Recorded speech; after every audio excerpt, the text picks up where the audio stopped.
Të nderuar shikues, mirëmbrëma, do të njihemi bashkë me edicionin qendror të lajmeve këtu në kanalin 7, ndër të tjera do të ndiqni. Sfakt firmosur arrest për zyrtarët e rrugores, shefi i qarkullimit të Tiranës dhe ai sektorit të aksidenteve akuzohen për shpërdorim detyre dhe korrupsion. Policia zbulon itinerarin e atentatorëve pas plagosjes 4 fisht në Tiranë. Autorët u larguan me motor drejt Elbasanit, por identifikimi është i vështirë.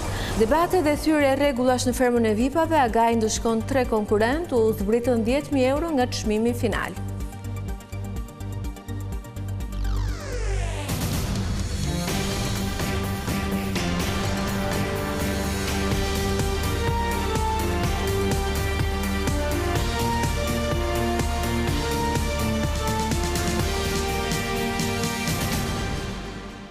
Drejtuesit e policisë rrugore të Tiranës janë arrestuar në akuzën e korrupsionit dhe shpërdorimit të detyrës. Kreu i qarkullimit Roven Zeka dhe shefi i sektorit të aksidenteve Sokol Novaku dyshohet se kanë marrë shuma parash 2 prej zyrtarëve të rrugores u vetëdorësuan këtë të shtunë në policinë e kryeqytetit. Këto janë pamjet kur shefi i sektorit të aksidenteve Sokol Novaku si dhe oficeri i policisë gjyqësore Edison Tabaku dorëzohen në drejtorinë e policisë së Tiranës pasi SPAK lëshoi urdhër arreste ndaj tyre. Prokuroria e posaçme bëri një tjetër goditje për kupolën drejtuese të policisë së shtetit, ku përveç Sokol Novakut dhe Edison Tabakut, u arrestua edhe shefi i qarkullimit rrugor të Tiranës Roven Zeka. Ky i fundit është kapur gjatë mbrëmjes së të premtes. Zyrtarët e policisë rrugore prej disa kohësh ishin në hetim të nisur nga SPAK pas dyshimeve për korrupsion dhe shpërdorim detyre në rastet e aksidenteve rrugore.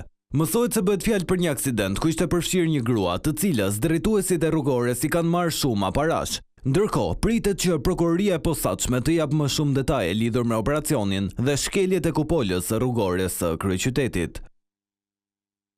Policia ka siguruar prova të reja për atentatin me 4 të plagosur në zonën e Lundrës në Tiranë.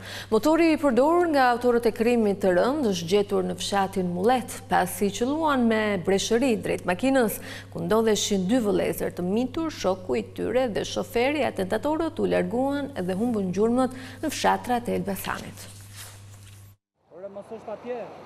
2 ditë pas ngjarjes së rënd në Tiranë ku u plagosën 4 persona, policia ka gjetur një motomjet të djegur i cili dyshohet se është përdorur nga autorët e kësaj ngjarjeje. Motomjeti u gjet në afërsitë të fshatit Fikas në Mullet. Ajo që dihet deri më tani është se autorët e plagosjes së 4 fisht, pasi qëlluan me breshëri plumbash në drejtim të mjetit luksos tip G-klas, janë larguar me shpejtësi në drejtim të Elbasanit. Gjatë rrugës ata kanë devijuar në disa fshatra ku dhe kanë humbur gjurmët. Hetuesit kanë dokumentuar përmes kamerave të sigurisë një pjesë të itinerarit të tyre, por për shkak se janë fshehur në rrugë dytësore rurale kanë arritur që të humbin gjurmët, duke përfituar nga mungesa e kamerave të sigurisë në këto zona. Gjatë kohës që atentatorët kanë nisur të qëllojnë në drejtim të makinës, përveç 7 gjurmëve të plumbave që janë gjetur në mjet, një prej tyre ka kapur një makinë tjetër që ka qenë duke lëvizur në afërsi. Drejtuesi i saj është larguar menjëherë prej frikës, por më vonë ka njoftuar policinë. Një pjesë tjetër që po verifikohet nga policia është ajo e fajdeve, nëse familja e 2 fëmijëve të mitur që mbeten të plagosur janë të përfshirë në këto skema të jashtëligjshme apo jo. Në këtë rast, hetuesit kanë dyshimet se përplasja me persona të tjerë për shkak të fajdeve të pashlyera mund të jenë motiv për atentatin. Edhe në këtë pistë, e cila është në fazën e verifikimeve, grupi hetimor beson se autorët kanë gatruar shënjestër, duke mos ditur se brenda mjetit ishte shoferi i familjes Demiraj dhe 2 djemtë e mitur si dhe fëmijë e tyre adoleshent. Ndërkohë, pista tjetër që është ende në hetim është ajo se vrasësit e dyshuar me pagesë mund të kenë patur si shënjestër eliminimin e gruas së Roan Brahimit dhe jo familjen Demiraj. Eveja Ibrahimit jeton në vilat luksoze të Lundrës dhe zotëron një mjet të ngjashëm me atë që po udhëtonin 4 persona të plagosur. Roan Brahimi, i cili u ekzekutua në vitin 2024 në Athinë në sy të gruas tjetër dhe djalit të tyre të mitur, ishte një nga personat që kishte konflikte të ashpra me klanin e mbretit të lojrave të fatit Ervis Martinaj. Mbrëmjen e sejntes, ditën që u bë atentati në Lundër, në Lezhë u vra babai i Roan Brahimit, Gjovalim Prendi. 2 persona të shpallur në kërkim ndërkombëtar nga Italia për pjesëmarrje në organizatë kriminale, trafik droge dhe prostitucion janë arrestuar nga policia. Blut kanë arrestuar Klodian Lomin, i njohur ndryshe dhe me mbiemrin Mazari, 34 vjeçari, është prangosur pasi gjykata në Rom e ka dënuar në vitin 2023 për organizatë kriminale, trafik droge dhe prostitucion. Ndërkohë, gjykata e Torinos në vitin 2024 ka dënuar me 4 vite e 3 muaj burg për grup kriminal, organizatë kriminale dhe vjedhje Roland Ibrahimin, i njohur ndryshe si Ali Meci. 40 vjeçari u kap në Fushkruj, ndërkohë që vijon puna për kapjen e personave të tjerë që janë të shpallur në kërkim.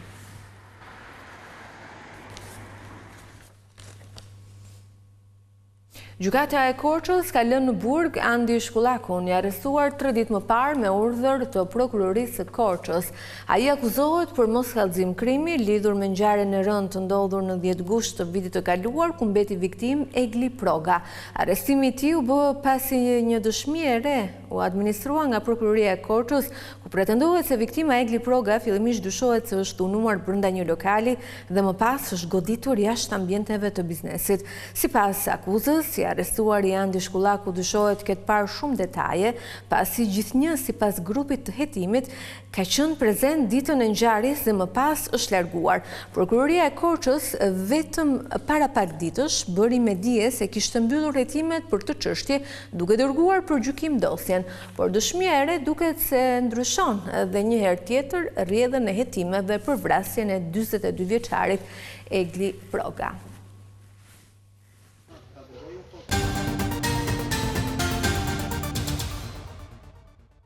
Nga Malishi, kryeministri Edi Rama i konsideroi zgjedhjet e 11 majit vendimtare për anëtarësimin e Shqipërisë në Bashkimin Evropian.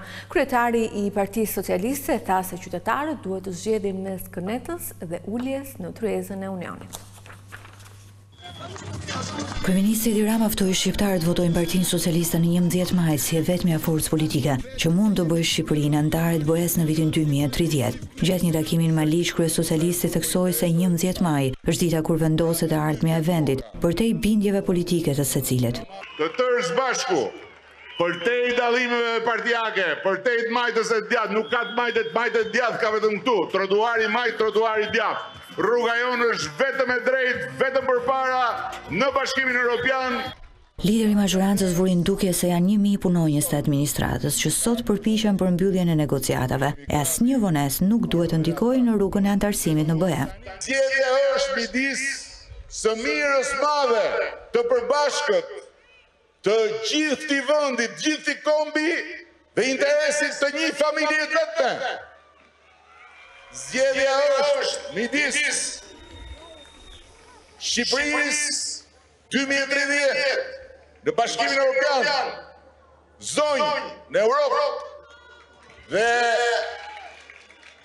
kënetës dhe bufit saj për ta kthyer Shqipërinë prapë atje ku ajo gjithmonë përfundon kur është ngatoduar drejt e ngrohtë. Rama përsëriti rëndësinë që ka vota e grave e vajzave në 11 maj, duke replikuar me kundërshtarët politik për fjalët që ai ka zgjedhur të përdorë ndaj burrave. Dhe më pëlqen shumë sepse ngrihen tani ata deputetët edhe bëjnë statuse, ne nuk jemi çyryk. Si mund të thotë njeriu unë jam çyryk? Ai thotë unë jam çyryk, ai vetëm çyryk është. Kështu që burrat gjysma janë, gjysmën e trurit e kanë me ujë, e ujë kënete. Por ama ne e kemi shumë të thjeshtë llogarinë. Shumicën e grave, shumicën e të rinjve, gjysmën e burrave na mjafton ajo dhe ne jemi ku e ku. Sipas kryesocialistit Edi Rama, vota e vajzave e grave duhet bëjë diferencën në zgjedhjet e 11 majit. Shumë fort për Lideri i opozitës kërkoi votën në Dibër për kandidatët e koalicionit Aleanca për Shqipërinë Madhështore. Sali Berisha përsëriti premtimet për rritjen e rrogave dhe pensioneve, ndërkohë ai tha se nuk i duhet pushteti, por synon të përmbush misionin për ndryshimin e jetës së shqiptarëve. Kryetari i Partisë Demokratike Sali Berisha prezantoi kandidatët në Dibër duke premtuar se prioriteti i qeverisë së pas 11 majit do të jetë mbrojtja e qytetarëve që sot përballen me rritjen e çmimeve dhe shtrëngimin e jetesës. Me një tabelë me numrin 1, një stil i ngjashëm me stilin e fushatës presidenti amerikan Trump vitin e kaluar, Berisha deklaroi se brenda 100 ditëve të para të qeverisjes nuk do të ketë pension më të ulët se 200 euro. Paga minimale do të jetë 500 euro e paga mesatare 1200 euro. Filozofia jonë, thelbi i këtij programi bazohet në parimin e thjeshtë. Parat qytetarëve. Partia Demokratike do vendos minimum jetik 200 euro për çdo shqiptar, për çdo pensionist që ka pensionin në 200 euro, për çdo të papunë, për çdo njeri ndihmë ekonomike, për çdo student, për çdo jetim. Berisha ju përgjigj kundërshtarëve politikë që e cilësojnë të vjetër për shkak se është 80 vjeç. Në këtë moshë, në këto vite, në vjeshtën time të mrekullueshme, nuk me duhet pushteti. Nuk kam ambicie për para, as për luks. Por kam një ambicie, por kam një qëllim, por kam një mision. Të bëj gjithçka për të ndryshuar jetën tuaj. Berisha replikoi edhe me rivalin politik Rama, i cili pak ditë më parë në Dibër i cilësoi burrat çyryk. Ti fole dje si kopuk. Sigurisht me ato ministreshat tua që nga minglohen në atë mënyrë. Burrat e Dibrës janë si malet e Dibrës. Mjera i që i sulmon. Sipas Berishës, qytetarët në 11 maj duhet vendosin për të ardhmen e ekonomisë së tyre familjare e për të ardhmen e fëmijëve të tyre.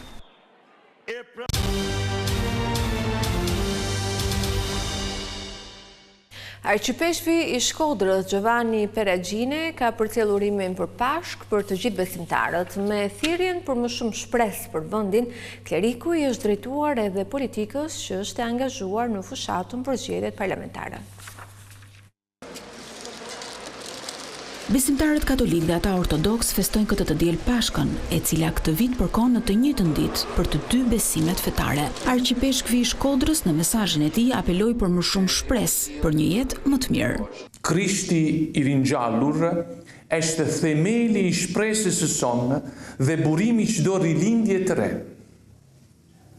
Në një botë të blagosur nga pasiguritë, konflikte dhe frika për të ardhmen, jemi të ftuar të bëhemi dëshmitar të shpresës që nuk zhgënjen.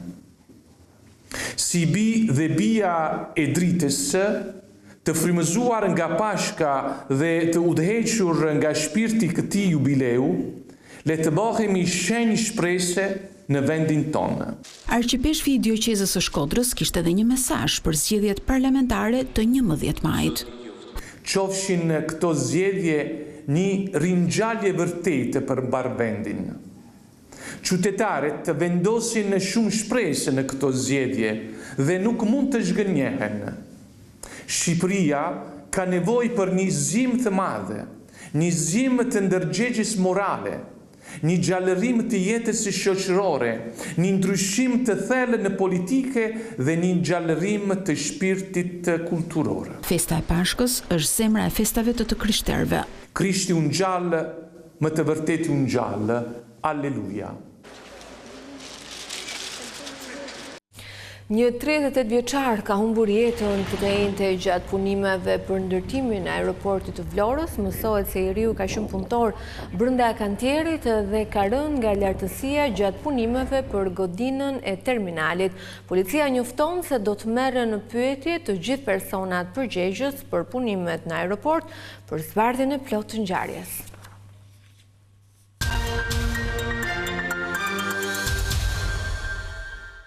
Debatet në fermën VIP sa vine bëhen më të ashpra, ndërsa bashkë me to rritet edhe vështirësia e sfidave të agajt. Tre nga konkurrentët janë dëshkuar për thyrjen e rregullave duke u zbritur nga çmimi i madh 10.000 euro. Në spektaklin e së premtes është hapur televotimi për 2 prej vajzave dhe njëra prej tyre do të eliminohet të hënën.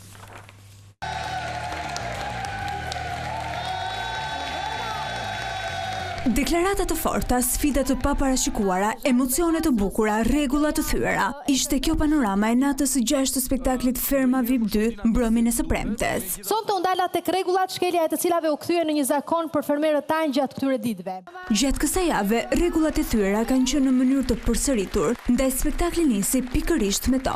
3 fermerët, Alba, Andueli dhe Andrea u dënuan nga Agai. Nëse ndonjëri prej tyre do të shpallet fituesi i edicionit të dytë, do t'i zbriten 10.000 euro nga çmimi i madh prej 100.000 eurosh. Po, veç mikrofonin, s'më plas. Përplasjet, prishet e aleancave dhe grupimet këtë javë janë theksuar edhe më shumë. Një prej tyre ishte debati i Anduelit dhe Andreas me Big Bastën, të cilët kanë ngritur akuza ndaj njëri tjetrit. Madje fjalori i ashpër dhe zëri i ngritur kanë vijuar gjatë spektaklit. Në zarf kam emrat e 4 fermerëve më pak të votuar. Një televotim i hapur në prajmin e së hënës vendosi fatin e rrugtimit të fermerëve. 4 më pak të votuarit e publikut, Nur, Gani, Danela dhe Kesi, kaluan në një sfidë, të ndarë në 2 grupe dyshe nga kryefermeri i javës Frederik Ndoci, konkurrentët u vunë përballë njëri tjetrit në një lojë shpejtësie. Sfidë kjo që u fitua nga dyshja Gani Kesi, ndërsa vajzat Danela dhe Nur kaluan automatikisht në një televotim për të eliminuar njërën prej tyre të hënën e ardhshme. Mbrëmja e 6 ishte ndërnetët më dinamike nga nisja e këtij prodhimi të Vision Plus. Një letër e papritur për Danelën ndryshoi gjithçka. Fermerja, në momentin që u bë pjesë e spektaklit, deklaroi se zemra e saj i përkiste dikujt jashtë. Për mbrëmjen e dieshme, ajo ka marrë një mesazh. Ai shprehet nuk kemi qenë ndonjëherë në lidhje. Dhe për mua nuk përbën asnjë problem se më ka afrohet Danela aty. Mesazhi e ka trënditur jo pak modelen e Fermës. Dinamikat nuk mbaruan këtu. Moderatorja Luana Vjolca u komunikoi fermerëve edhe një herë që kushdo prek sendet personale do të ketë pasoja. Se të vjen sallë limi. Një vëmendje të veçantë mori edhe raporti i limit me Albën. Situatë kjo që ka sjellë spekulime të shumta jo vetëm mes fermerëve, por edhe opinionistëve, teksa 2 fermerët kanë vijuar qëndrimin e tyre se ka qenë e gjitha një lojë e aktruar prej të dyve. Në jetën e përditshme jam regjisor, atë natë isha aktor. Edhe kjo mbrëmje u mbyll me muzikë të bukur nga artistët e Fermës. Ndërsa të tjera rrjedha do të marrin drejtim ditët në vijim, mos u mbisni asnjë moment në 2 kanale të dedikuara të platformës Stream, si dhe në përmbledhjen ditore në orën 17 në ekranin e Vision Plus. Tu kemi përfunduar, më falenderoj për vëmendjen, bashkë natën e mirë.